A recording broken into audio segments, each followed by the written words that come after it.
Welcome back to my channel. Today is day 16 of the Embodying Your Higher Self Challenge. If you're not already, make sure you hit that subscribe button so you can be notified of all my future uploads. And today we are going to be diving into hobbies.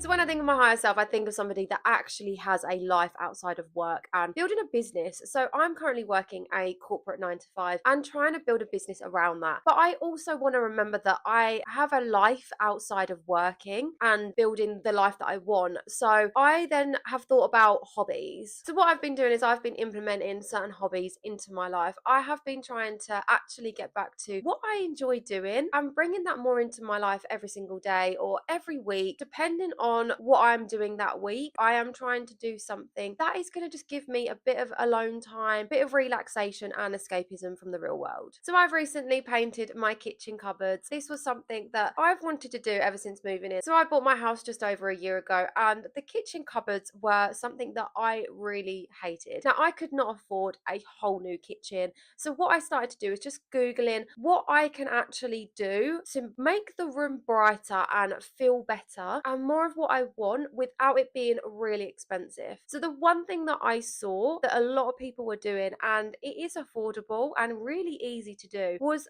painting my kitchen cupboards. So I started to research exactly what I had to do for the type of cupboards that I have. Obviously this will depend on your kitchen and what cupboards you've got, but the doors on my cupboards, I think they were laminate in the end from what I remember. I just remember researching and seeing videos on YouTube of exactly what would happen if I didn't sand it, what happens if I do sand it, what happens if I just paint it, what happens if I take the laminate off altogether. I was going through all of these different avenues of how can I upgrade my kitchen in the most affordable way. So I started to just research, and in the end it showed me that I can sand them down well. I could either do a primer on and just paint with furniture paint, or I could just put the furniture paint on after sanding. So I have just gone with the sanding down and furniture paint on, changing the doorknobs, and then just painting around the carcass of the cabinet of what I can see in the kitchen. Now this has made such a big transformation, and it was such an easy, affordable thing that I could do. It took about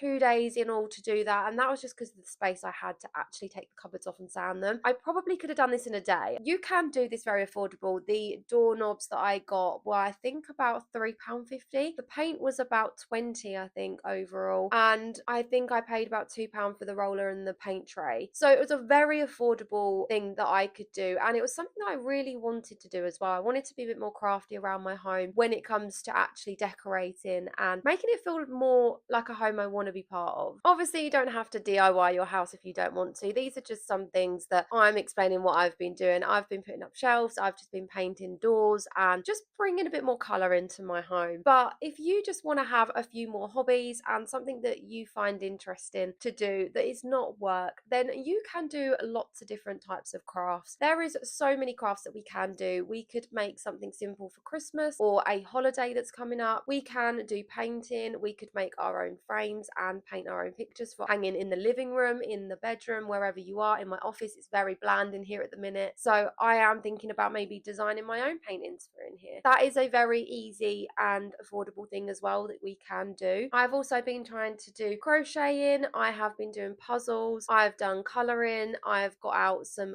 games that I had on an old Nintendo DS, and I've just been enjoying understanding what I actually like doing now. I am 30 years old, but I feel that having some sort of hobby and going back to being a child for a certain amount of time is an escape from our normal day-to-day lives. It is something that just keeps us calm, and it will keep us grounded to the fact that I have a life outside of work just by simply doing a bit of colouring or playing a PlayStation game or doing a puzzle. I find doing a puzzle, you just take your mind out of everything completely, and I feel we don't have enough of this. But when I'm thinking of my higher self, I know that she has that downtime. Whether it's reading a book, that's another hobby you could have. It depends what you see your higher self doing, as in what you enjoy as your hobby. I see my higher self being somebody that is very crafty, that can put her mind to something and do it if she wanted to. Like with my kitchen, I knew that I wanted to do that, and it was very easy for me to then go out and research and just get stuck in.